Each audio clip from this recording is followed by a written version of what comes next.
চিড়িয়াখানায় নতুন আকর্ষণ গোলাপি মহিষ, ডোনাল্ড ট্রাম্প কোরবানি নয়, থাকছে বিশেষ যত্নে।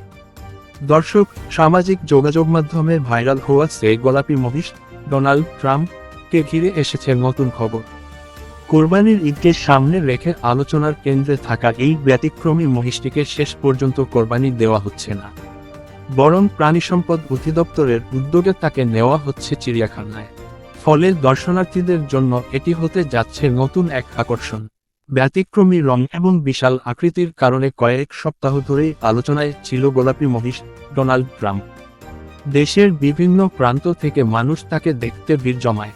সামাজিক যোগাযোগ মাধ্যমেও তার ছবি ও ভিডিও ছড়িয়ে পড়ে ব্যাপকভাবে। প্রথমে ধারণা করা হয়েছিল আসন্ন ঈদুল আজহায় মহিষটিকে কোরবানি দেওয়া হবে। তবে ব্যাপক জনাগ্রহ এবং প্রাণীপ্রেমীদের অনুরোধের পর পরিস্থিতি বদলে যায়। সংশ্লিষ্ট সূত্র জানিয়েছে, প্রাণিসম্পদ অধিদপ্তর মহিষটির বিশেষ বৈশিষ্ট্য এবং জনসাধারণের আগ্রহ বিবেচনা করে তাকে সংরক্ষণের সিদ্ধান্ত নিয়েছে। সেই সিদ্ধান্তের অংশ হিসেবে মহিষটিকে একটি চিড়িয়াখানায় স্থানান্তর করা হচ্ছে। চিড়িয়াখানা কর্তৃপক্ষ বলছে, মহিষটির জন্য বিশেষ আবাসন, চিকিৎসা এবং পরিচর্যার ব্যবস্থা করা হবে।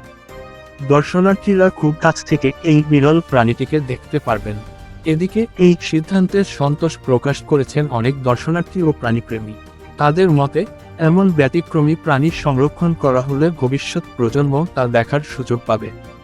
সামাজিক যোগাযোগ মাধ্যমেও অনেকেই লিখছেন, কোরবানির পরিবর্তে সংরক্ষণের সিদ্ধান্তটি ইতিবাচক উদাহরণ হয়ে থাকবে।